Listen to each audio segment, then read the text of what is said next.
Record. All right, we're recording. So don't say anything. Don't say any crazy stuff. Okay. All right. So for people who are watching, I guess Keith is going to give this to his Patreon if he so chooses.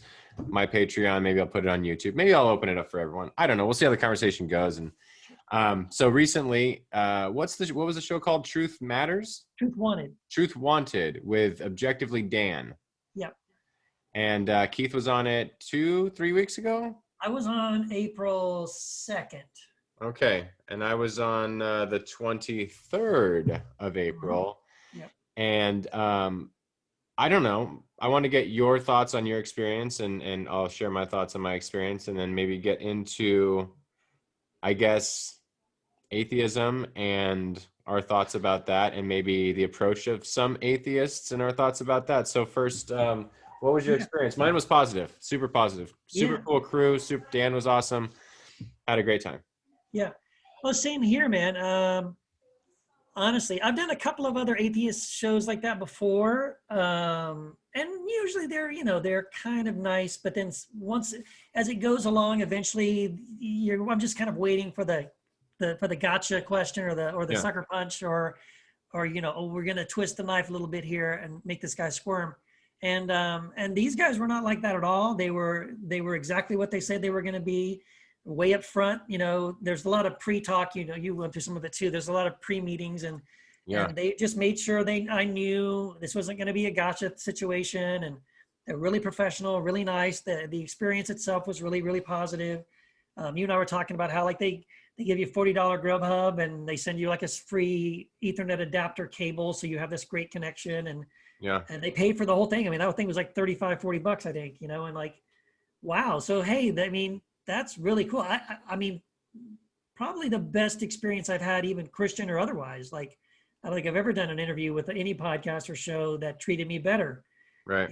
Bought me food and sent me equipment and treated me really good. So it was actually overall, I think, a really positive experience.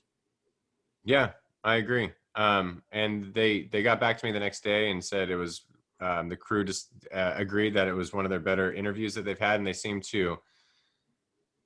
to have apprehension about this whole thing because they were doing Theist Month. Yes. So I don't know who else they got outside of you and myself. I know David Haber was going to be on there, but he wasn't able to. And I think they're getting Brenda Marie Davies next week is what they said. Nice. So I know they'll have a good experience with that. But they were apprehensive about having theists as something hosts by the Atheist Network of Austin, Texas. Yeah.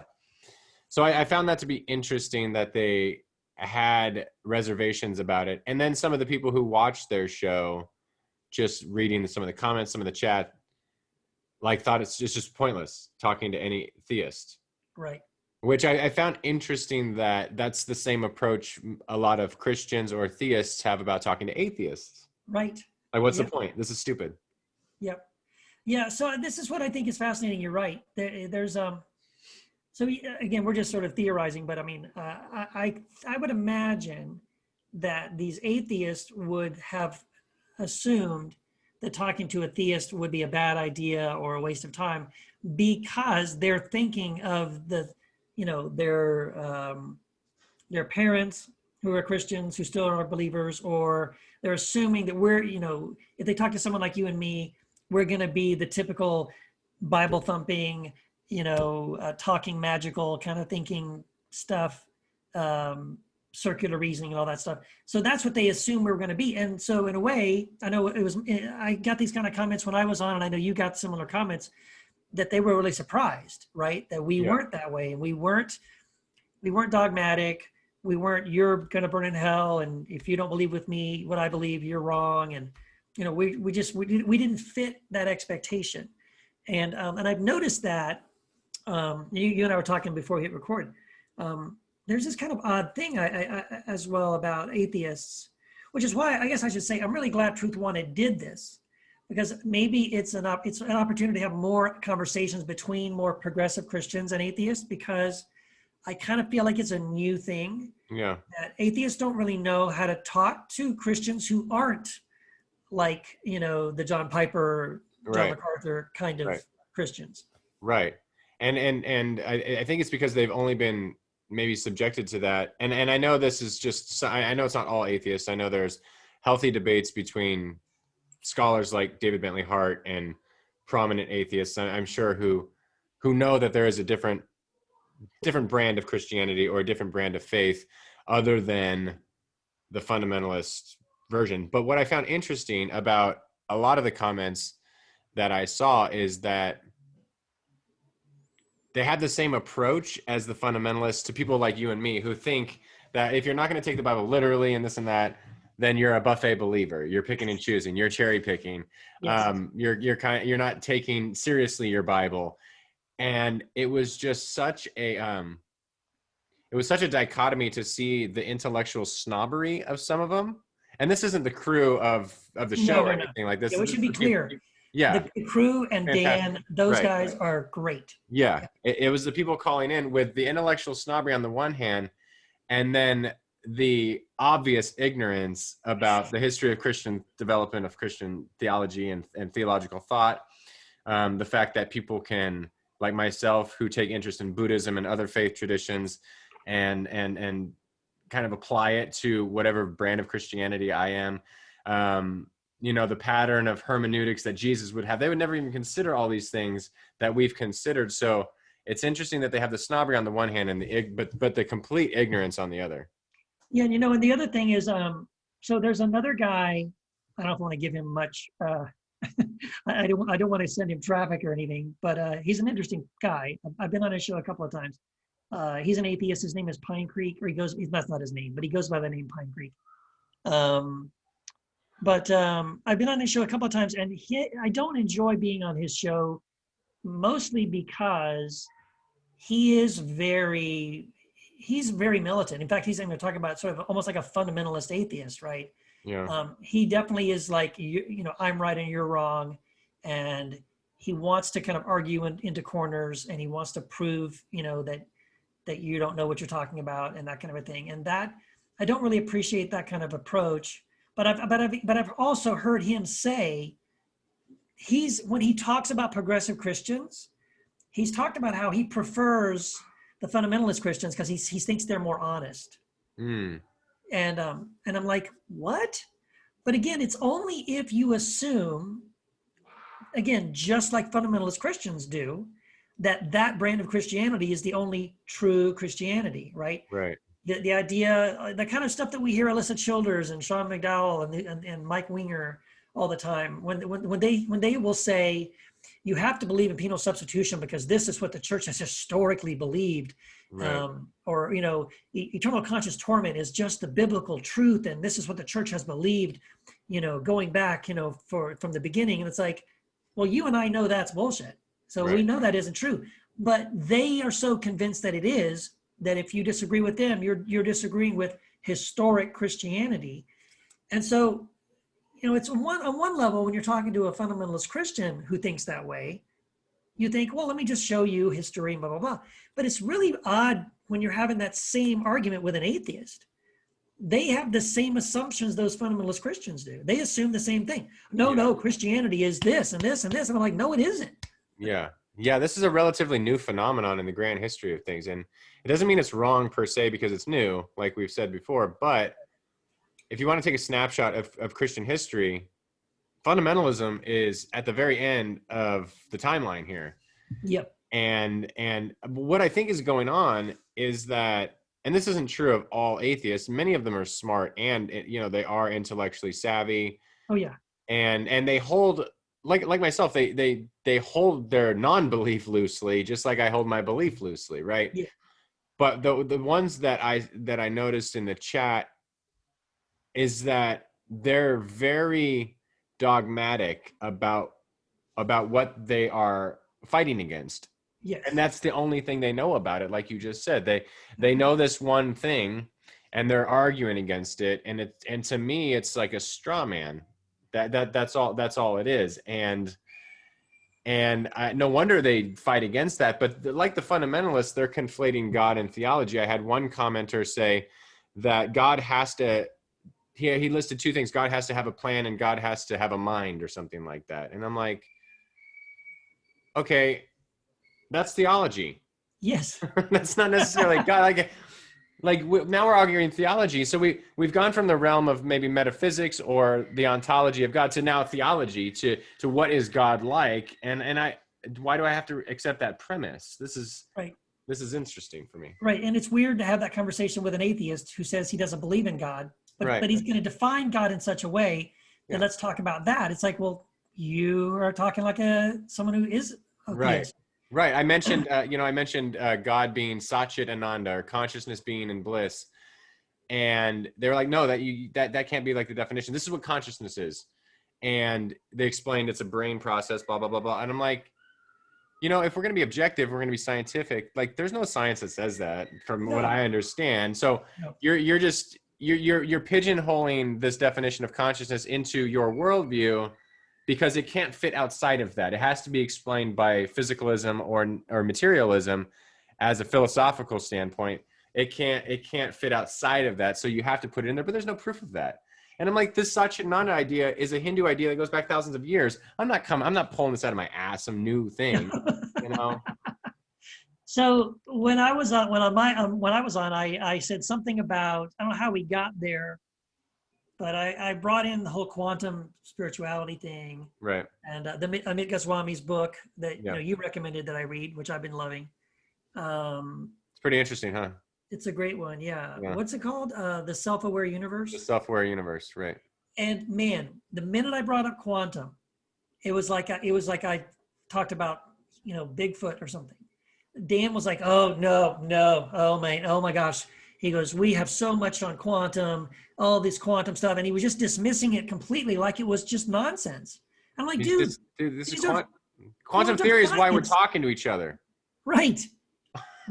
on the internet. Yeah, and so what I just thought that was really odd that an atheist who says they believe in science is so hardcore against quantum physics, quantum science, because it's like, this is science, dude. Oh, I'm not making this up. And that was really odd, but there was almost like this immediate, nope, don't want to talk about that. Nope, we're not going to go there. Fascinating. Like, oh, well, why are you so nervous about that? Like, I don't know. Yeah, but yeah, the assumption that, it's this assumption that that Christianity is only whatever it is they've deconstructed from, or that what they've rebelled against, which is probably most of the time like very, fundamentalist Christianity. And it's all those assumptions, right? That if God is a good God and he's all powerful, then he should stop suffering and blah, blah, blah. And it's like, well, yeah, if you set it up that way, I can see where you could, but there's other Christian thought, right? So you'd want to be able to bring up like Thomas J. Ord's idea that God is love and love isn't controlling. Like, that's another option.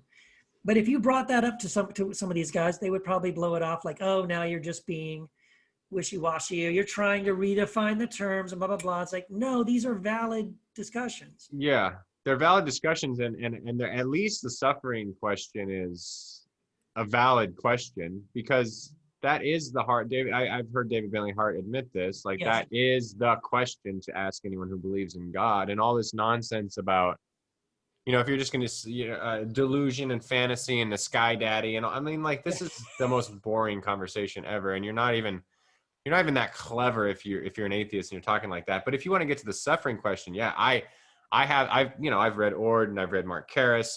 Yep. But I still have that question, if I meet God face to face, so to speak, like, all right, man, like, child cancer, come on, what are we doing here? I still have those questions in light of the uncontrolling love of God and all that. Right. Yeah. This is kind of related. I don't want to take us too far off this topic, but we in our square, I do these groups, right? So there's a square 3 sort of a discussion group that we do once a week. And we got together and we had watched this Netflix documentary called My Octopus Teacher. Do you ever watch that? I've heard of it. Okay, you should watch it. It's very, very good. So, but one of the aspects of it, this guy starts following kind of like this one particular octopus that every single day for over a year, he goes and films and interacts with this same octopus. Right. And the connection that he starts creating with this animal But then there's a part in the documentary where a shark is kind of like hunting this octopus, and he's just kind of filming, and he's not intervening, right? And so there's this it's a very stressful thing when you're watching it. Like, well, come on, asshole! You feel like you love this thing, and then you care about it, and you're just like watching it getting chased by this shark, right? And you're not intervening. And so that brought up in our discussion sort of like the same kind of question about Yeah. God. This guy could have intervened. He has feelings for this octopus. He feels a connection to the octopus, but he doesn't intervene. And then I also recognize, like, as the observer watching this documentary, on one level, I have the same sort of loving attachment to the octopus. I love octopus. I love this octopus. But man, I would freaking kill that shark, right? But at the same time, then I thought about it some more, and I was like, well, in the documentary, the octopus is hunting and catching and killing crabs and lobsters. Where's my sympathy for the lobster and the crab, right? Why am I not just as worried and concerned about mommy crab getting killed and eaten by the octopus, right? Right. So anyway, you brought up this wider discussion of just sort of the way, if we want to say God created the universe, God created life, right? That built into the animal kingdom is this sort of life and death. I mean, one species survives by killing and eating other species. Like that in itself kind of begs this question of, part of me wants to say that's not good, right?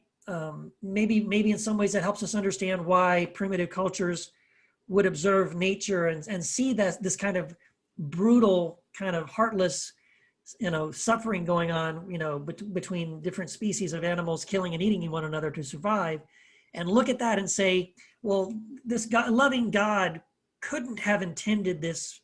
This can't be the original plan. There must be some corrupted thing that creates this sort of need to kill and eat something, another living thing. You know what I mean?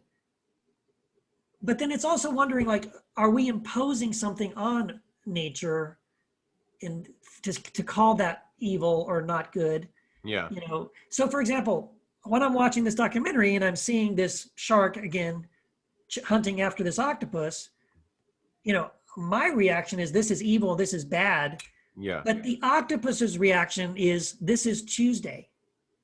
Like, this is normal. This isn't unusual. This isn't wrong. This is just what it is to wake up every day and be an octopus, right? I'm going to kill and eat things, and I'm going to try to avoid getting killed and eaten by other things. Right. Anyway, all of that to say, it to me makes me wonder about the way we approach suffering in the world as well. Like, is suffering built into the fabric of life already in some way, right? We see different manifestations of it, different levels of it. Right. Some of it we create, some of it we could change it or stop it. But at what level is any of that wrong or evil? Right. Does that make sense? Yeah, it does, and it's a big question, and it's a good one, and I think I mean, to me, it seems like one of those absurdities in life that we don't really have an answer for. As much as I respect Ord and Karis and all those folks, I think that gets to the heart of things, and I think there's some truth in that love is not controlling. Right. But then I think of instances where love is controlling. Like, if you have a 3-year-old daughter and she's about to run in the street, I will control her physical body and move her out of the street. And that is a loving act. So, but you've interfered with her free will. Of course I have. And I'm totally fine with that. So long as free will is understood as like complete autonomy and spontaneity, but I don't believe it is either. But yeah, because given more capacity and faculties, a human being wouldn't step out of traffic. But yes. I still think love can be controlling in some way. Yes. Maybe I have a different theology in that I don't know if there's a dude named God in any sort of I don't know if God is conscious and has being apart from that which exists in the world that God may have allowed to create or created himself. But I don't know if there's like God and then us, or God and then the universe. And so I love the Buddhist. I love the Buddhist understanding of suffering. Suffering exists. There's a path out of suffering, and there is an end to suffering. And we are just the vehicles that end suffering in humanity and outside of humanity in the cosmos. Okay, so I like that because the interesting thing about that, again, as I sort of again put myself as someone who's an observer, I'm observing this thing happening in nature where one animal that I now have an emotional attachment to is being hunted by this other animal that I don't really care as much about, at least in that moment. And then I'm feeling this tension, right? But then I'm aware of the fact that I'm probably like other human beings are the only ones that are feeling this tension, that are Right. saying there's got to be a better way, like, can we teach the shark to eat, kelp or something? Like, like we seem to be the creatures that are observing these kinds of things, these kind of suffering things that are going on in the universe, and Yeah. and we want to fix it. We want to change it. We want to say maybe there's a better way and another way. And again, I don't think dolphins care about this. I don't think other creatures really.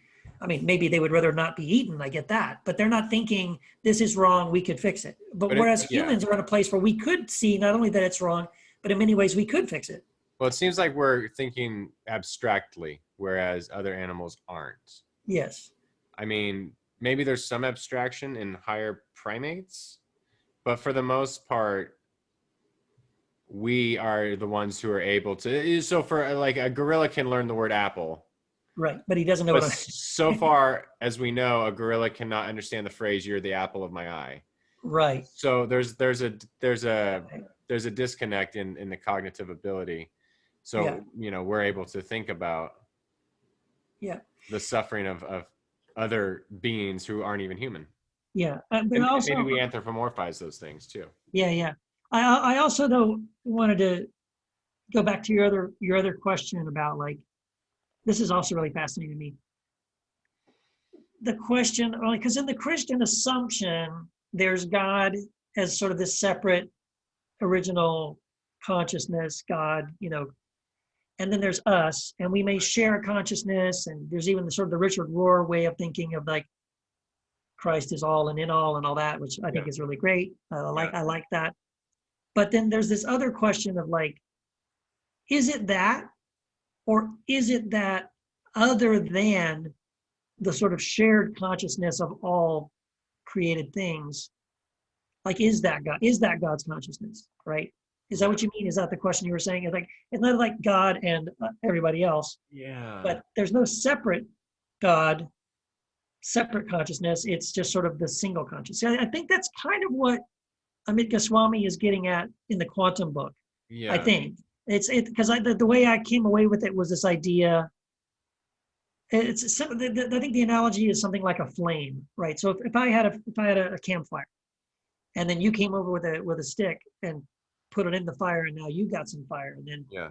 then you passed your fire to somebody else, and then maybe there were 10 people with sticks, and now there's 10 flames, but there aren't 10 flames. They're all the same flame, Mm. right?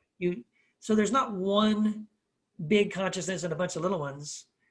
There's on one level, that's what it appears to Yeah. be. Yeah. But at another level, no, there's only the one flame. We didn't make a new one. It's the Right. same one. So in other words, all consciousness is the same consciousness, right? Yeah. That's where I'm at. Like I'm not to where God has a consciousness and we have a consciousness. God is the consciousness. Otherwise, Yes. if God has a consciousness, it's almost like the consciousness is then the God, and God is the demiurge or something. Yeah. Yeah. So the way I think of it, and this is what I would want like atheists or anyone who doesn't believe in God to understand, that like the fundamentals don't have the corner marked on what God is or Right. how God behaves or I just think of God as consciousness, and we are all subjective experiencers of with that consciousness. So there is no separation between us and God, because God is the objective consciousness and we're just the subjective whatever we are. Right. Right. And see, to me, then this is the kind of thing where when we talk this way, it feels more like, okay, so this kind of is what it, maybe this is what it is meant by, God is the one in whom we all live and move and have our being, right? We're Yeah. not separate from God, and we couldn't be. And if you could be separate from God, you would just cease to exist, because there's either that or nothing, right? Yeah. It's a Uh, metaphysical absurdity. right. Yes. Which is why it makes the whole idea of like hell being separation from God. Like, what are you even talking about? Yeah, you can only talk about, I mean, if hell is separation from God, it can only be relationally and experientially, but not metaphysically. No, no, Because exactly.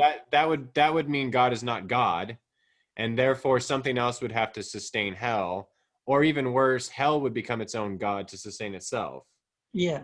Like it, So these are the kind of conversations, Matt, that I wish we could have with atheists, right? right, I wish right. we could get Dan on here, and we could say, okay, Dan, number one, we agree that that fundamentalist idea of God, who's the wrathful God and all this stuff, and who doesn't do anything about suffering, even though he could, and oh, whatever, just pick all those things and we'll just go down the list. You're right. We agree with you. All of that is Right. nonsense and bullshit, and we reject it, and let's put it away. But now let's have a conversation about what this kind of stuff we're talking about. Yeah. What if God was, what if we could imagine God as another, in another way, another expression of this, right? I would love to have those kind of conversations with atheists. And But it's odd to me that we can't. but because some atheists I think would dismiss, I'm not speaking for Dan or anything like that, but some atheists would dismiss that as then trying to create God that fits into this world so that we can still have a God. And they would dismiss that, I guess, on the premise that what God is has already been established. And since we've refuted that, we no longer have to have this conversation. And Right. to me, that just seems like that smacks of arrogance, because we've been having this conversation for thousands and thousands of years. And if you just want to sit here and say, oh, we've already established this, it's like, oh my God, where's the wonder? Where's the awe? Where's the, where's the curiosity? Yes. Yeah, exactly. Now, at the same time, and again, I'm not trying to throw Dan or anybody from that show under the bus. I just mean in general. But atheists will often say, oh, look, I'm open. I'm not closed-minded. I mean, if you showed me proof that God existed, I mean, I'm willing, I'm open to it, right? So they'll say that and they'll act that way. But then when you try to have this kind of conversation that we're saying, oh, you're open? Okay, good. So let's consider another idea. Right. Then it doesn't get accepted. It gets rejected because, well, no. Now you're just trying to something. It's like, well, I thought you were open to the idea. It's like, you have to understand it's got to be more than just this one thing or nothing. It can't be this all or nothing idea, right? Yeah. And the problem I have is that the way I think of God, I literally can't show you anything in the known universe that proves God. There's no evidence. It doesn't, to me, it doesn't work like that. Yeah. I can't be like, oh, see, if you go up to that star and you turn right, you're going to see this guy named God sitting there. I mean, Right there. Oh, there he is waving. There he is. found me. It's And like that's what it's it like a feels like. giant It feels like, Waldo, and we finally found him. yeah, it feels like that's the level of proof that atheists want. They Right. they want they want God to like call them on their phone or appear in their room and go, Matt, I'm God and I'm real, and like then, and it's like, well, no, if you put it to that level, you've already defined the idea of what this God has to be Right. so that that God could reveal himself to you that way. Right. But if that's not what God is, then it's impossible for that God to reveal himself or herself, God's self, to you in these ways that you want, because that's not what that God is like, right? You sort And of defined yeah. it out of And I possible. don't think that's how the physical universe works. I mean, with regards to God, I'm just thinking of God as like, the reason I am not an atheist, and for a number of reasons, but one of the main ones is that, like, I'm not thinking of God like they are, right? So I'm just thinking, like, you've got the physical world, and everything in the natural world can explain that which exists. But there's nothing in the natural world that can explain existence as opposed to non-existence, or why existence Right. happens, why something exists rather than non-existence. And it, to me, that's where materialism or physicalism or naturalism just falls short. It's great for what it does. It's great at explaining the known universe. It's great at, Newtonian physics, even quantum physics. All that stuff is great, but it doesn't explain existence. Right. So but then at the same time, that doesn't mean that God is going to show up as an apparition when you ask for it to prove God's self, because I don't think God has being in that way. God is Right. not a being. Right. Yes. And on one level too, it's also like, this seems kind of odd to say. I think a lot of Christians would probably disagree with this, but I kind of feel like those kinds of challenges, like, okay, God, if you're real, I need you to do this or that. Like, in the Christian mindset, because you have stories in the Bible, right, where you're going to lay out a fleece and in the morning it's wet or it's dry or whatever. Like, what I mean? The Christian kind of biblical idea of God is, God is totally willing to prove God's self and to prove that God is real and to prove, do signs and wonders and basically respond to your demands for proof or faith or whatever.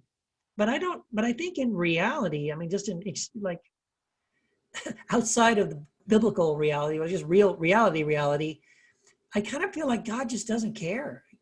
God doesn't care if you call him God or Shiva or Vishnu or nothing. I mean, God doesn't care about, do you believe the right theology? God doesn't care about, if you call him the right name. God doesn't, it just isn't important. I don't think God, if there is a God, those are just not things that ultimately matter to God. And so, believe in God, don't believe in God, call God this or that name or the other name. Okay.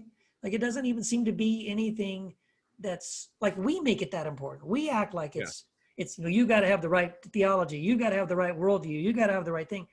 But again, I just don't think God, if God is this sort of transcendent being beyond complete understanding and comprehension or anything like that, yeah, it just seems like it doesn't really matter. No, I don't. I mean, I personally don't believe that it matters. I mean, to me, that would be an egoic thing, like Mm. Yes.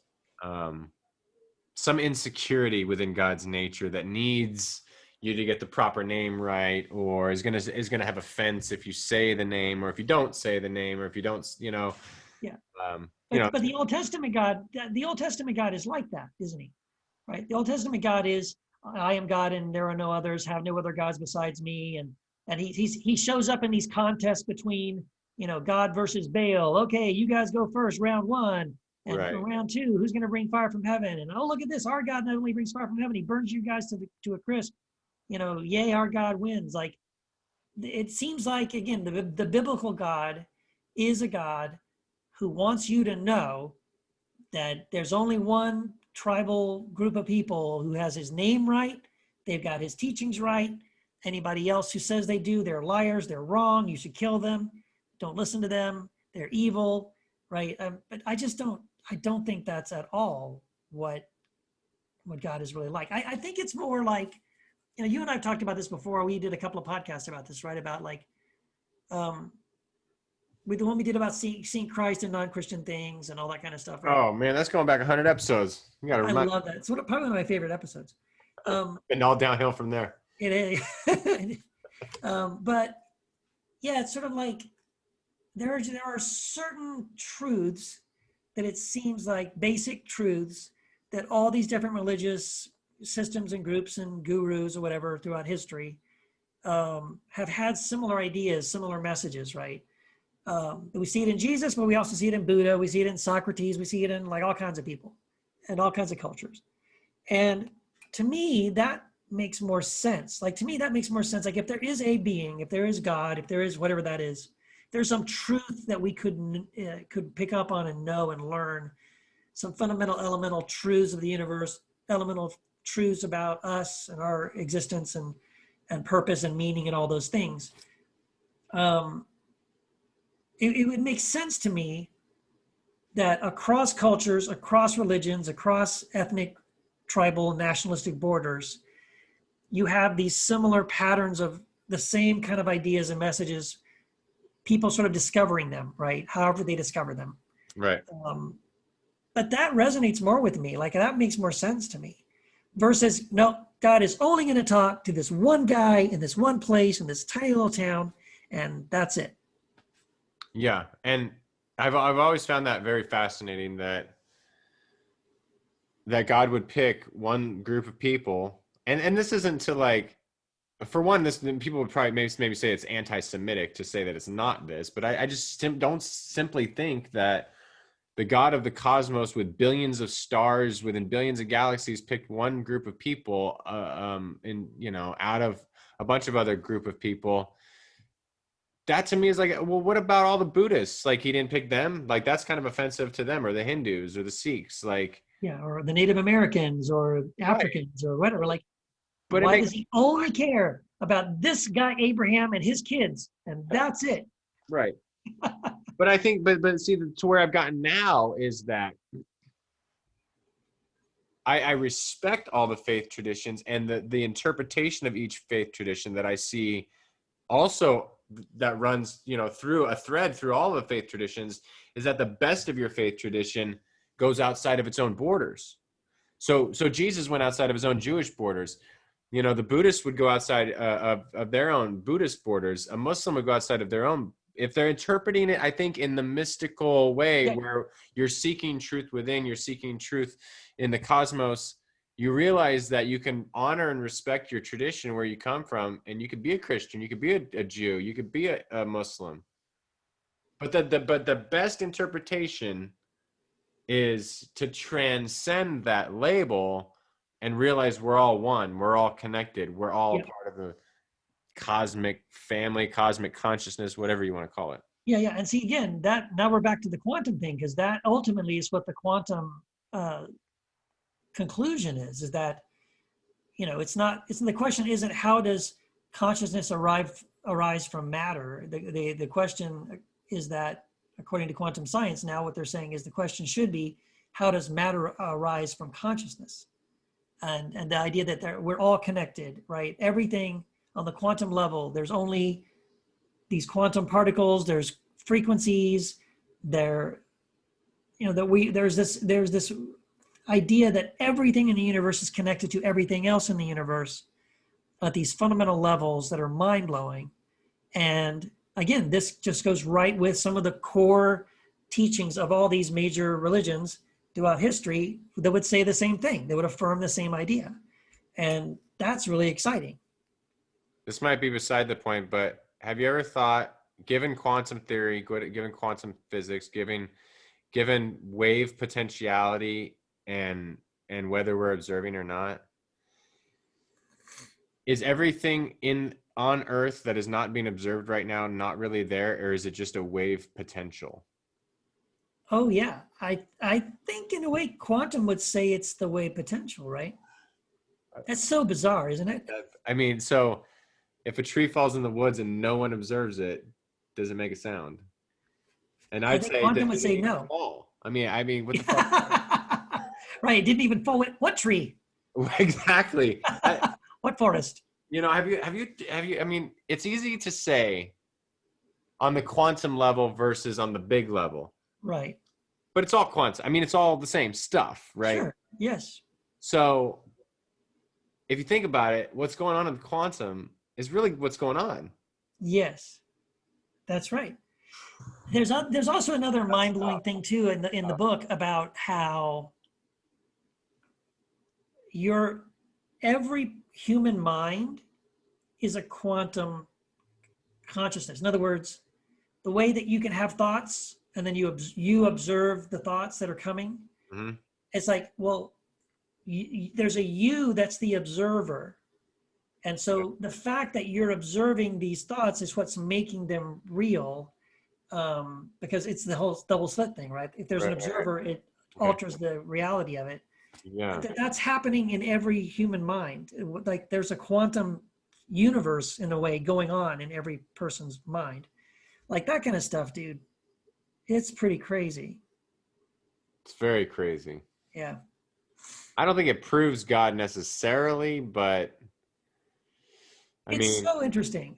What I wonder is, like if we were to fast forward like 50 years, 100 years into the future, the more this quantum stuff becomes more understood and more discussed, do we one day have like high priestesses of and priests of quantum? Like, is there a church of quantum somewhere? Like, does this quantum science, in its some ways, quote unquote, prove God or prove this higher spirituality to the point where there's a merging of science? I mean, I don't think within science. I don't think any scientists are going to do that. But I could totally see people. The more this becomes more understood and taught and undeniable, is there going to be some other new religion formed around quantum somehow? Oh, probably. We create religions based on everything. Yeah, I wonder. Yeah. Well, any last thoughts? Oh, well, you and I were also talking about something I thought was interesting, which was going back to this Truth Wanted show. Yes. On one level, right, if you, so, Dan is a real smart guy, and all the crew that we talk to, these guys are really smart, all these atheist guys. Right. And gals. And you have these deep kind of intellectual, you're expecting this sort of Hitchens and Dawkins and these really smart guys who have studied philosophy and metaphysics and all these kind of ideas and stuff. And so you have these really deeper kind of conversations, and it's, let's go to the phones. Oh yeah, dude, I saw a Bigfoot once. I got this UFO in my backyard. Like, that's the weird disconnect for me. Like, I expected when we went to the calls, I was going to get calls about suffering or calls about how do you know that that there's a God, and how do you believe these things, but what if you're wrong? And I was waiting for these deeper, like the Q&A session I thought was going to be more like, okay, you better bring your A game because these atheists are ready for you. They're gonna get you with these really great questions.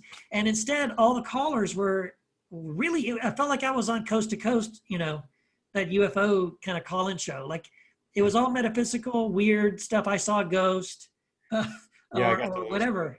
Yeah, that was a great ghost story, by the way. I got a ghost story one, which was it was the guy who called in, who was an atheist, had a crazy ghost story, and I was like, I don't know. What are your thoughts, Matt? I'm like, fuck if I know. Shit. What am I gonna say? I would have moved my ass out of there too, but I don't even know if I believe in ghosts or what they are. But well, I don't really believe in ghosts, but maybe there's some, maybe there's some interdimensional shit that's going on that who the fuck knows? I mean, and then the one about sleep paralysis or having this kind of stuff, and I'm like, okay, this is I got David Bentley Hart's The Experience of God. I was refamiliarizing myself with that ship. I was like, I am gonna be ready for all of these really highbrow intellectual atheists who, I mean, Nope, and instead it's not. And that's what's so, and I have no explanation for that. Like, is that just the people that are? What I'm wondering is, and I'm kind of be fair to their show. Maybe, I'm sure the Atheist Society, that doesn't represent them. No, so not at all. It's probably just the kinds of people that call in are those kinds of people. Totally. It's not. It's apparently the atheists are not the ones who are calling in to challenge some ideas. So. Right. And it wasn't, it sounded like some of the calls, like at least half of them were from people who weren't atheists, at least on my show. Yeah, actually, you're right. Yeah. Yours was like, there was a Muslim guy. Yep. Well, one guy was a guy from Jamaica. He was a Christian. But he was a Christian who became an atheist. And then the last guy was an atheist. And then one guy he called himself a theistic Christian. So. Yeah. Yeah, that's right. Yeah. So it was split 50-50, really. But the theistic Christian guy was the one that had the sleep paralysis thing. And what's funny? I was watching live, and I actually typed it into the chat about sleep paralysis, and then Dan mentioned sleep paralysis, and I was like, yep, because I've had an experience like that too. And when you're having it, dude, it feels real. There's no more real thing in the world. There's no doubt in your mind that this crazy thing is happening. It's just when it's over. Right. And then you start examining, like for me, I thought there was somebody in the house. Right. And he came and stood by the bed, and I thought he was going to kill me. And then I just jumped up and turned on the light, and there was nobody there. All the windows or doors are locked, double locked. Nothing's missing. And it's like, well, the more you think about it, if there really was someone in the room, how did they get out? And why did they bother to come in, and then they got away and they didn't steal anything? And like, it doesn't make any sense. And how did they lock the door behind them? Right. Like, it doesn't make any sense, but yet you can't deny. I mean, dude, I would swear to you, there was someone in the room. I could hear him. He was breathing. He was moving my stuff on the desk, on the nightstand. I could hear the change, my keys rattling when he was going through. It's like it was absolutely real. Yeah. But I know it now. I can go back and go, oh, there's this thing called sleep paralysis, Yeah. and no, that's not what happened. And that sort of sleep paralysis state is how you get to lucid dreaming. And from what I've heard, like in lucid dreaming, like it's so real that you have to train yourself. You have to, like, once an hour when you're awake, you have to touch like this coffee cup here and say, To make sure. you have to make sure, and this is real. And you have to say the same mantra. And then like when you get into sleep and you're lucid dreaming, this is from what I've heard, because I've never had the experience, unfortunately. It sounds awesome. You can't like do numbers, and you can't tie your shoes. So there's certain parts of the brain that you have to then try to go do those things. And once you realize you can't do them, then you realize you're in a dream. And so you can fly around or. So when I was in high school, I was in a creative writing class, and our teacher actually had us as a class for like a week go through this lucid dreaming sort of exercise. Right. And like the first night, you have to, before you go, as you're falling asleep, as you're laying in bed, you have to tell yourself you're going to dream about a specific thing. Uh-huh. And then that night you will. She told a bunch of boys in high school about that. Oh yeah. But you know what, dude? I wonder what everyone was saying. No, we weren't doing anything. I mean, I wasn't doing anything. But after like the third night, I asked my teacher if I could stop because it was just getting really weird. I mean, it freaked me out, dude. I was like, I can't do this because the dreams kept getting weirder and weirder, but you are in control. Like the other thing, oh, that's what it is. The first thing is you have to say, I'm going to see my hands in my dream. Because apparently in the dream, if you can see your hands, now you can kind of control what's happening in the dream. And it's, I don't know, it's some kind of symbolic thing. Like if you can see your hands in the dream, you're in control. So if something starts happening that's scary, you can stop it. You're in control of it. So the first thing was to see your hands. The second thing was some other thing. And it's but by the third night, my dreams kept getting more and more intense and more bizarre. Yeah. And I was like, can I do something else? I don't really want to do this. So you can't do it. There is things you can do to kind of make it happen, but it's weird, man. It's some weird stuff. Yeah. Well, I just haven't had the practice, but yeah, it's like anything. Yeah. But, well, cool, man. All right. Well, thanks. Yeah, this was cool, man. Thanks a lot. Thanks. Talk to you next time. Okay. We should do a podcast someday. Yeah, let's do it. Oh wait, I don't want to do